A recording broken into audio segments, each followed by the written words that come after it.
Hello everyone, welcome to teaching Eva. आज हम worksheet number 15 start करने जा रहे हैं, जो कि साइंस की है 10th क्लास के लिए। ये भी आपका चैप्टर नंबर 2 का ही कंटिन्यूशन है और ऑलमोस्ट लास्ट ही टॉपिक बचा है चैप्टर नंबर 2 का। चलिए स्टार्ट कर लेते हैं। श्रृंखला में अगला लवण, जो हम लवण पढ़ रहे थे उसमें ही लास्ट जो प्लास्टर ऑफ पेरिस बचता है, पीओपी, जो कि आपके घरों में भी पीओपी कराई जाती है, आपको पता भी होगा। तो इसका जो रासायनिक सूत्र होता है वो क्या होता है, CaSO4 और आधा पानी का अणु, हाफ 1/2 मतलब half H2O, calcium sulphate hemihydrate, calcium sulphate hemihydrate, ठीक है, इसका नाम होता है। रासायनिक नाम क्या है, कैल्शियम सल्फेट हेमीहाइड्रेट, और रासायनिक सूत्र CaSO4 हाफ H2O। ये जिप्सम CaSO4 2H2O को लगभग 373 केल्विन पर गर्म करने पर प्राप्त किया जाता है। जब ये 373 केल्विन लगभग कितना हो गया आपका, हो गया कितने डिग्री सेल्सियस हो गया, इसको कन्वर्ट करेंगे 273 केल्विन जो होता है वो आपका 0 डिग्री होता है, और इसमें 100 मिला दिया जाएगा तो वो आपका कितना हो जाएगा, 373 हो जाएगा, ठीक है। तो मतलब 100 डिग्री सेल्सियस पे जब इसको गर्म किया जाता है, 100 डिग्री सेल्सियस पे जब इसको गर्म किया जाता है तो इस तापमान पर जिप्सम में उपस्थित जल के अणु वाष्पित हो जाते हैं, जो इसके अंदर 2H2O है वो वाष्पित हो जाएंगे और प्लास्टर ऑफ पेरिस POP में बदल जाते हैं।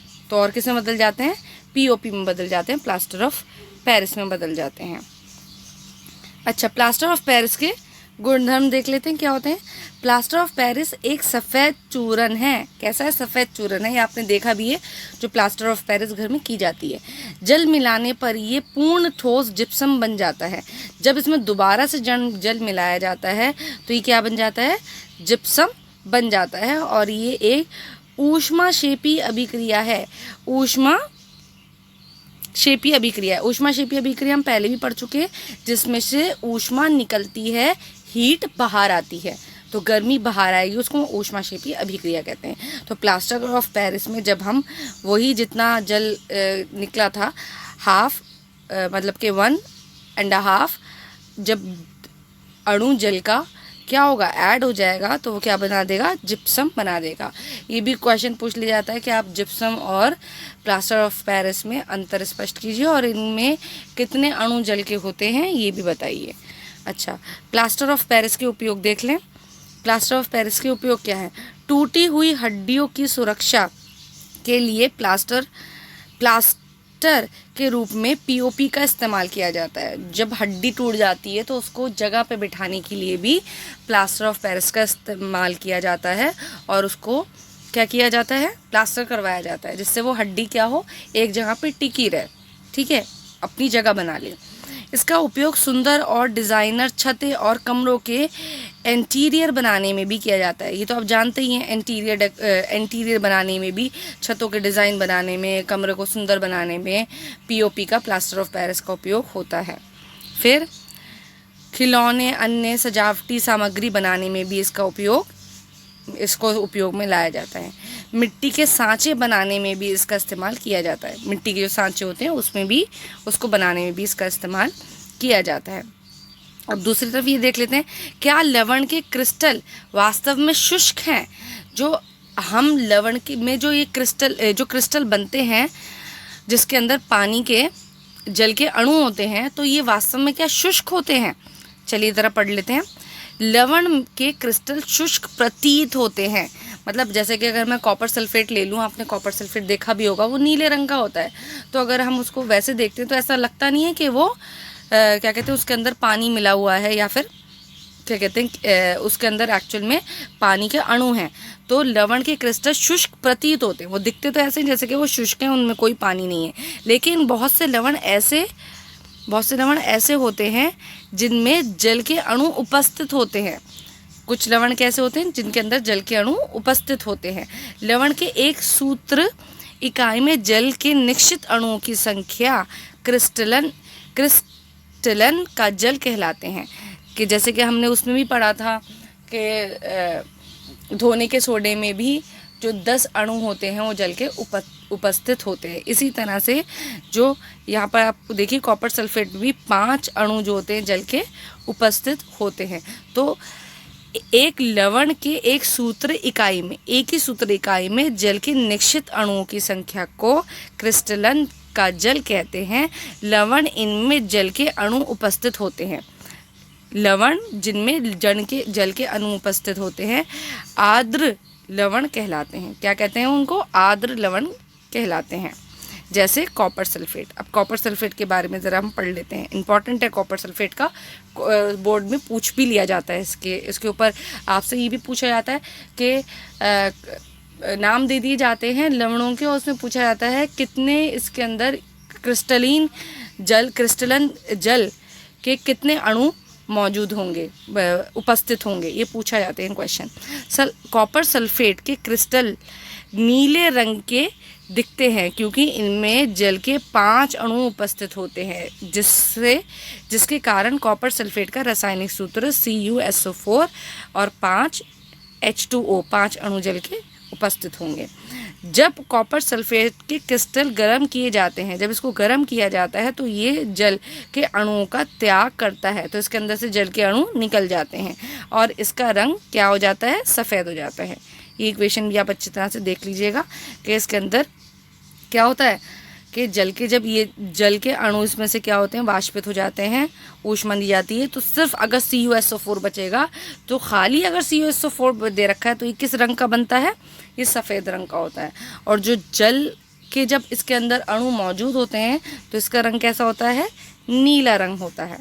ठीक है, तो ये जो क्रिस्टलिन जल होता है इसी के कारण इसको रंग प्राप्त होता है। लेकिन जब अनार्द्र कॉपर, मतलब कि जिसमें से आर्द्रता निकल चुकी है, लेकिन जब अनार्द्र कॉपर सल्फेट में जल मिलाया जाता है, अगर इसमें दोबारा से जल मिला दिया जाएगा या वायु में उपस्थित नमी के संपर्क में आने पर ये पूर्ण नीला हो जाता है, दोबारा से ये नीला हो जाता है। अब इसमें यहाँ पर नीचे आपको दे रखा है लवण का नाम copper sulphate, ferrous sulphate, sodium carbonate धोने का सोडा जो मैंने आपको बताया अभी, जिप्सम, ये भी इनके रंग भी दे रखे हैं, ये भी इम्पॉर्टेंट है, और इन सब के रासायनिक सूत्र और इन सब के क्रिस्टलन जल के अंदर कितने जल के अणु होते हैं, संख्या कितनी होती है, ये भी इम्पॉर्टेंट है। ये चार्ट अच्छे से आप अपनी कॉपी में लिख भी लीजिएगा और याद भी कर लीजिएगा। कॉपर सल्फेट में 5 अणु जल के होते हैं, फेरस सल्फेट में 7 अणु जल के होते हैं, सोडियम कार्बोनेट में 10 अणु जल के होते हैं, जिप्सम में 2 अणु जल के होते हैं। और कॉपर सल्फेट का जो रंग होता है वो नीला होता है, फेरस सल्फेट का रंग हरा होता है, सोडियम कार्बोनेट धोने का सोडा इसका रंग सफ़ेद होता है, और जिप्सम का भी रंग सफ़ेद होता है। चलिए अब प्रश्न उत्तर पर आ जाते हैं। पीओपी का पूरा नाम क्या है? इसके 3 उपयोग बताइए। पीओपी का पूरा नाम है प्लास्टर ऑफ पेरिस, और इसके 3 उपयोग आप कहाँ से लिखेंगे? यहाँ पर आपको दे रखे हैं 3 उपयोग। ये हड्डियों को जोड़ने में, सुंदर डिज़ाइनर छतें बनाने में, और सजावटी खिलौने और सामग्री बनाने में इसका उपयोग किया जाता है। अगला क्वेश्चन देखिए, उदाहरण सहित क्रिस्टलन का जल परिभाषित कीजिए। क्रिस्टलन का जल क्या होता है? लवण की एक सूत्र इकाई में जल के निश्चित अणुओं की संख्या को क्रिस्टलन का जल कहते हैं। ठीक है, जैसे कॉपर सल्फेट का उदाहरण आप दे देंगे। कॉपर सल्फेट के अंदर 5 अणु जल के, तो 5H2O क्या हो जाएगा? ये क्रिस्टलन जल की संख्या हो जाएगी किसके अंदर? कॉपर सल्फेट के अंदर। अगला क्वेश्चन देखिए, प्लास्टर ऑफ पेरिस को जिप्सम से कैसे प्राप्त किया जाता है? यहाँ पर आपको दे रखा है, ये जिप्सम को लगभग 373 केल्विन पर गर्म करने पर प्राप्त किया जाता है। इस तापमान पर जिप्सम में उपस्थित जल के अणु वाष्पित हो जाते हैं और प्लास्टर ऑफ पेरिस में बदल जाते हैं।